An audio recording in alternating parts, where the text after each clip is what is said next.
Psalms chapter 22 and verse 6.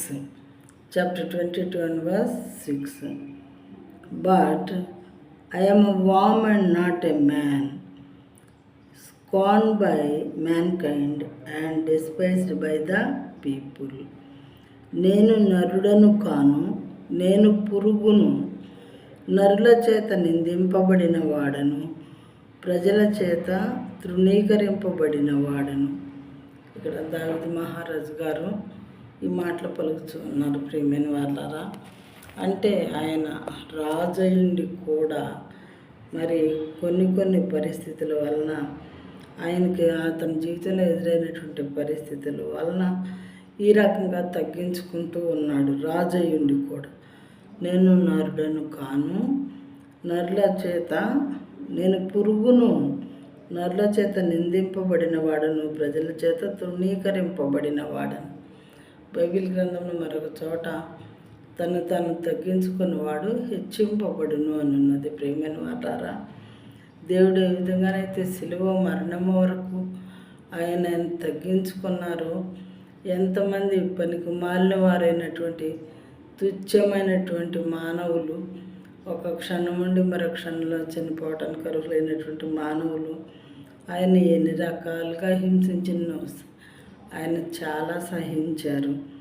దేనికి అంటే సర్వమానవాళి యొక్క రక్షణార్థమై, రక్షణ కోసం.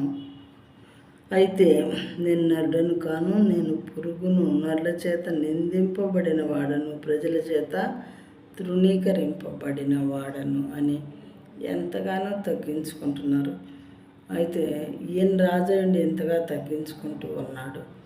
మరి మన మనస్తత్వం ఎలా ఉంది? మనకు తగ్గింపు గుణం ఏమైనా ఉన్నదా? ఎవరైనా సరే గొప్పవారు కావాలంటే తను తగ్గించుకోవాలని దేవుడు చెప్పారు.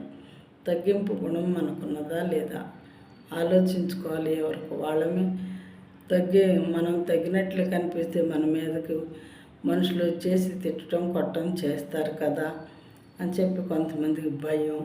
కానీ దేవుడు చెప్పేది మాత్రం ఇదే, తను తగ్గించుకునేవాడు హెచ్చింపబడతారు. అందుకే దేవుని బిడ్డలైన వారు మరి వాళ్ళకి ఏ కారణం లేకుండా ఎంతోమంది దూషిస్తూ ఉంటారు, ఎంతోమంది తిడుతూ ఉంటారు, రకరకాలుగా మాట్లాడుతూ రకరకాల పనులు చేస్తూ ఉన్నప్పటికీ కూడా దేవుని బిడ్డలైన వాళ్ళు ఏం చేస్తూ ఉంటారంటే, దేవుడు ఏ విధంగానైతే రకరకాల మరి ఇన్సల్ట్స్ భరించారో, మా దేవుడే ఆ రకమైన భరిస్తే మేము భరించలేమా, తగ్గించుకోమని చెప్పారు కదా దేవుడని ఎప్పుడూ తగ్గించుకుని వారుగా ఉంటారు. కానీ తిట్టిన వాళ్ళని తిట్టడం కానీ, కొట్టిన వాళ్ళని కొట్టడం కానీ, దూషించిన వాళ్ళని దూషించడం కానీ దేవుని బిడ్డలు ఎప్పుడు కూడా చేయరు. ప్రియమైన వాళ్ళారా.